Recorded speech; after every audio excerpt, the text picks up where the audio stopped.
اللہم صلی علی محمد وآل محمد وعجل فرجہم۔ بسم اللہ الرحمن الرحیم۔ سورہ علم نشرہ مکی سورہ ہے، اس میں 8 آیات ہیں۔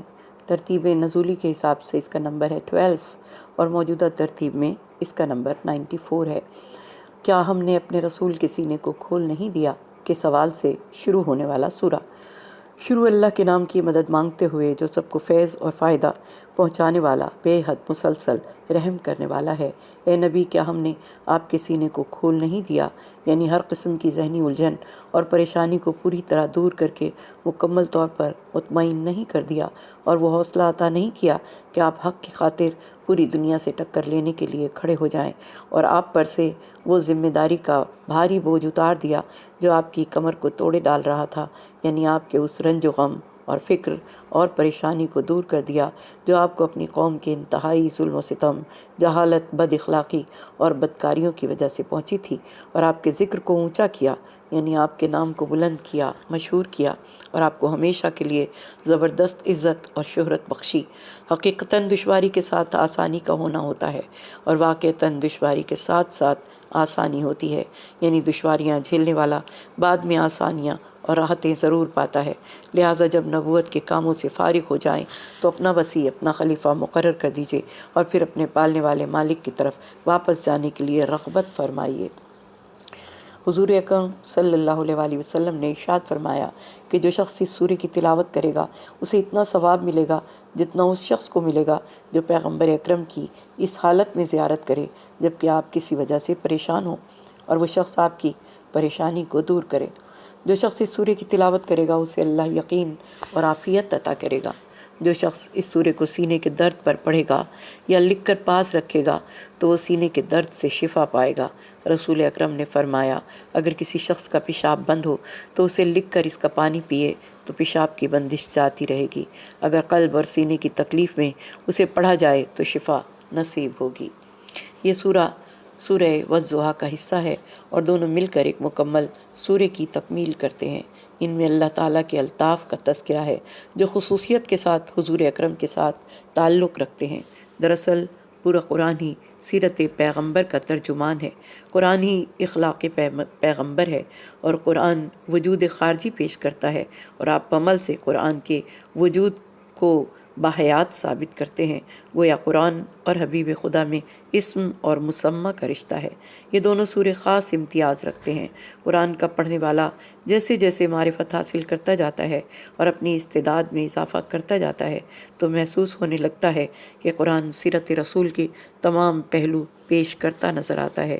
یہ مکی سورہ ہے، 8 آیات ہیں، 26 الفاظ اور 102 حروف ہیں۔ اس سورے میں عظیم مضمون سمویا ہوا ہے، اور اسے پڑھ کر بلاغت قرآن کا کلمہ پڑھنا پڑتا ہے۔ بنیادی موضوع قرآن پاک کا توحید ہے۔ پہلی بات وہ مضمون شرح صدر یعنی سینے کی وسعت، روایات کے کچھ کمزور چیزیں بھی ہیں، کسی نہ چاک کیا گیا نعوذ باللہ، اس میں سے نقطہ نکالا گیا نعوذ باللہ، اور نور سے بھر دیا گیا۔ اس کی تعبیریں مختلف ہیں۔ شرح صدر سے مراد یہ ہے کہ کوئی ایسا پرابلم آ گیا جو سالو نہیں ہو رہا، اس مسئلے کی علمی وضاحت ہو جانا شرح صدر ہے۔ یہ نہیں کہ آپریشن کیا جائے گا۔ آپ کا وجود مبارک مقدس اور مکمل ہے۔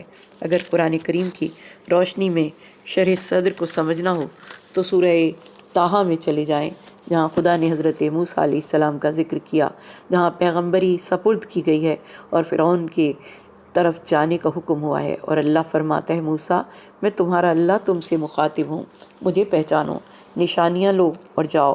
فرعون نے بڑی طغیانی کی ہے۔ حضرت موسیٰ فرعون سے خوف زدہ تھے، کیونکہ ہر باکمال شخص فرعون کا مطیع تھا، اور وہ اس وقت کی بڑی سپر پاور تھا۔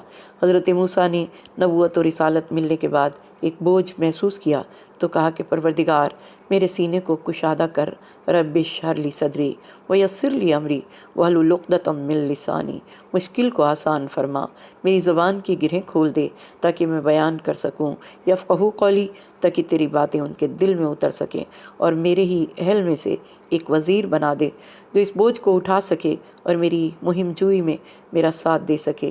لوگ سمجھتے ہیں کہ حضرت علی پیغمبر کے بعد ان کے وزیر بنے، یہ سوچ غلط ہے۔ وزیر بادشاہ کی زندگی میں روز اول ہی وزیر ہوتا ہے۔ جب تک حکومت رہتی ہے وزارت ساتھ ساتھ رہتی ہے، اس لیے جس دن اپنی نبوت کا اعلان کیا اسی دن اپنے وزیر کا بھی اعلان کیا۔ یہ قرآن کی آیات ہیں کہ اور میرے اہل میں سے میرا ایک وزیر اور امر میں شریک بنا دے۔ یہ شریک نبوت ہے، شریک توحید نہیں۔ توحید فقط اللہ کے لیے ہے۔ ہر نبی کو خدا نے ایک نہ ایک شریک عطا کیا اور خدا نے ہر نبی کا ایک وزیر اس کا شریک بنایا تاکہ حقیقتوں پر پردہ نہ ڈالا جا سکے۔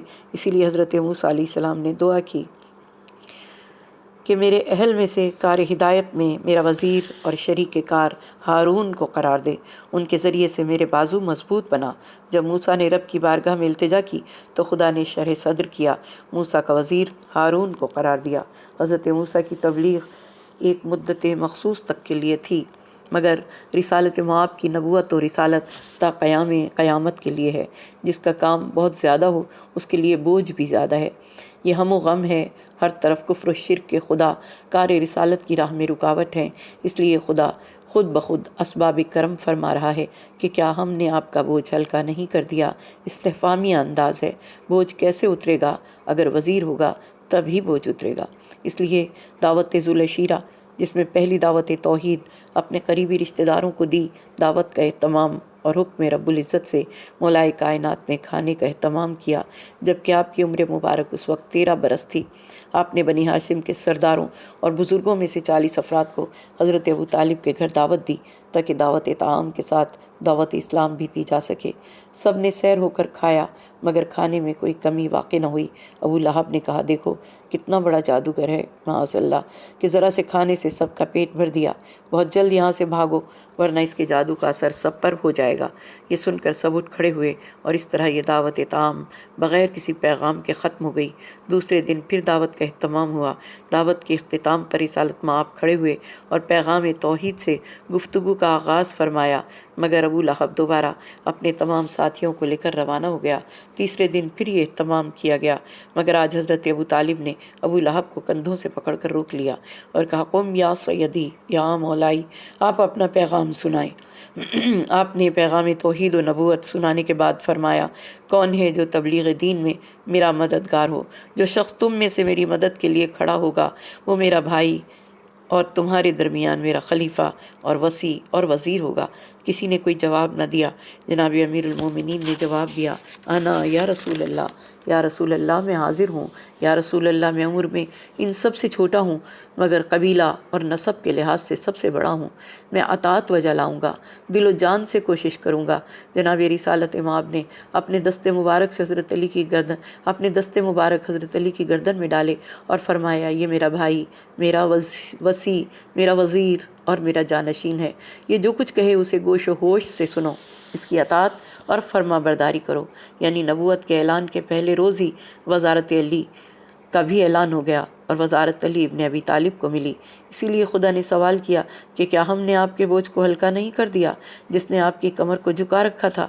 قرآن نے اشارہ کر دیا، اب یہ امت کی ذمہ داری ہے کہ ڈھونڈے محمد کا ہارون کون ہے، اور پھر جنگ تبوک کے موقع پر بتا دیا کہ علی تم کو مجھ سے وہی نسبت ہے جو موسیٰ کو ہارون سے تھی، مگر میرے بعد کوئی نبی نہیں۔ ہم نے آپ کی خاطر سے، آپ کی محبت میں آپ کے ذکر کو بلند کیا، اور اس کا مصداق یہ اذانیں ہیں۔ دنیا بھر میں 24 گھنٹے ہر وقت اذانیں اللہ کے نام کے ساتھ ساتھ محمد مصطفیٰ صلی اللہ علیہ وآلہ وسلم کے ذکر کو بلند کر رہی ہیں۔ کوئی لمحہ نہیں ہوتا جب دنیا کے کسی حصے میں اذان نہ ہو رہی ہو، ہر جگہ اللہ کے نام کے ساتھ ساتھ آپ کا نام آئے گا۔ ایسے شقی لوگ بھی گزرے ہیں کہ ان لوگوں کو حسد تھا کہ آپ کا نام دن میں 5 مرتبہ لیا جاتا ہے۔ میرے باپ، میرے دادا کا نام کہاں ہے؟ قیامت تک نام بلند، اور قیامت میں لوائے حمد اور لوائے نور آپ کے لیے ہے۔ اس سورہ میں 2 مضامین واضح ہیں، شان رسالت اور شان وزارت۔ تفسیر کے اس مقام پر اگر علی ابن ابی طالب کا ذکر نہ کریں تو خیانت ہے۔ پھر 2 بار انما عسر یسرا، یعنی اس وقت جو حالات ہیں اس کے بعد یسر ہے، یعنی کشادگی ہے، اور یہ اللہ کا قانون ہے کہ ہر تنگی کے بعد فراخی ہے۔ جب کار رسالت سے فارغ ہو جائیں تو پھر آپ تنصیب کر دیں، مقرر کر دیں۔ وہ جس پر ہم نے آپ کا بوجھ رکھا ہے اسے فائز فرما دیں۔ سب کو اپنا ہارون پہچنوا دیں، اپنے ہارون کو واضح فرما دیں۔ آپ کا جانشین ہر حالت میں آپ کے کام کی حفاظت کرے گا۔ ہم نے آپ کو مدرسہ علم، مکتب علم نہیں بنایا، بلکہ ہم نے آپ کو شہر علم بنایا ہے۔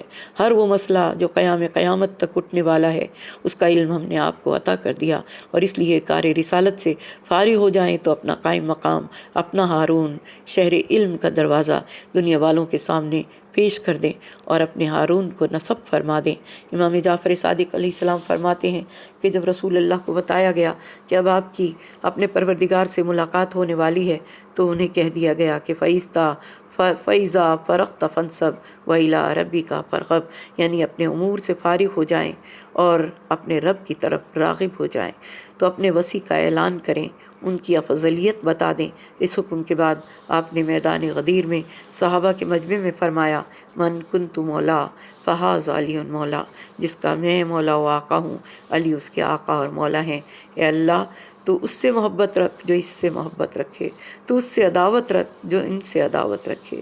اور آپ نے 3 مرتبہ یہ جملے ارشاد فرمائے۔ پھر آپ نے فرمایا، علی سید المومنین، علی عمود الدین، علی مومنین کے امیر ہیں، دین کے ستون ہیں، یہ وہ ہیں جو میرے بعد حق پر لوگوں سے جنگ کریں گے۔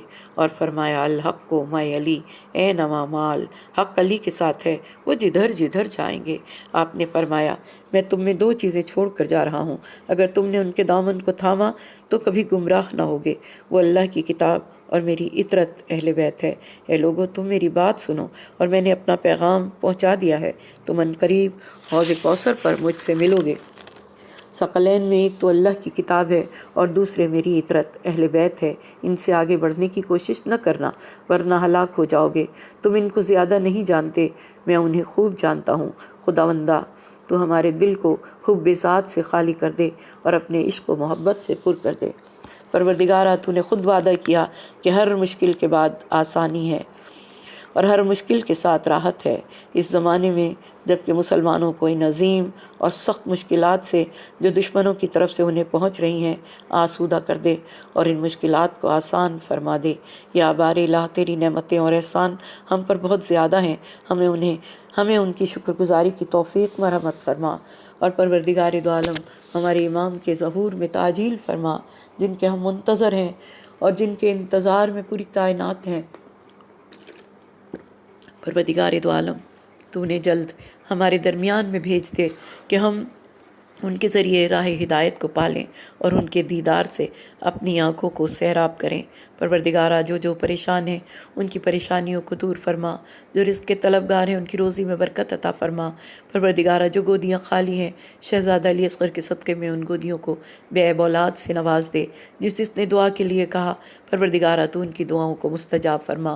ماہ رمضان کے ان روزوں کو جو ہم رکھ رہے ہیں، پروردگارہ اپنی بارگاہ میں شرف قبولیت عطا فرما اور ہماری اس عبادت کو ایک ایسی عبادت قرار دے کہ ہمارا سونا تیری بارگاہ میں تسبیح ہو، تیرا خاموش بیٹھے رہنا تیری بارگاہ میں عبادت شمار ہو۔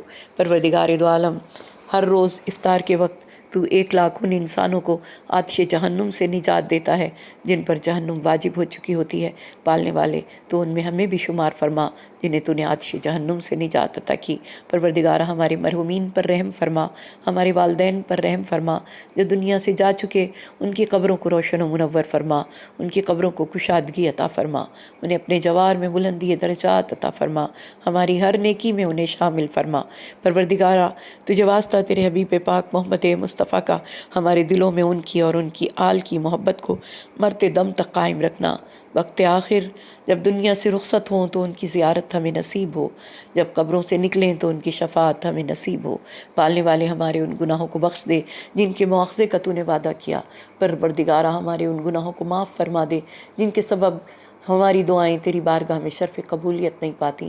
ان گناہوں کو بخش دے جن کے سبب تیرے عذاب کا نزول ہوتا ہے۔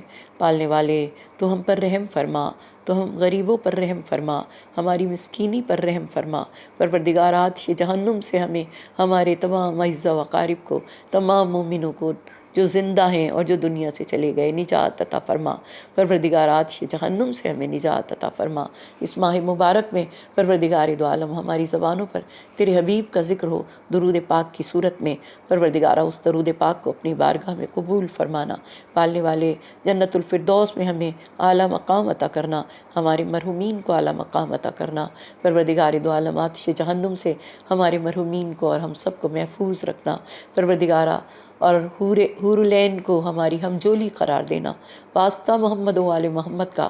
پروردگارہ ہماری مشکلوں کو آسان فرما، پریشانیوں کو دور فرما، ہر بیمار کو صحت کاملہ صحت عاجلہ عطا ہو، جو پردیس میں ان سب کو اپنی حفاظت میں رکھنا، جو والدین اپنے بچے بچیوں کے لیے پریشان ہیں پروردگارہ انہیں جلد ان کے فرائض سے سبکدوش فرما، اور پالنے والے ہمارے امام کے ظہور میں تعجیل فرما، ہمارے امام کے ظہور میں تعجیل فرما، ہمارے امام کے ظہور میں تعجیل فرما۔ آمین یا رب العالمین۔ ربنا تقبل منا انک انت السمیع العلیم۔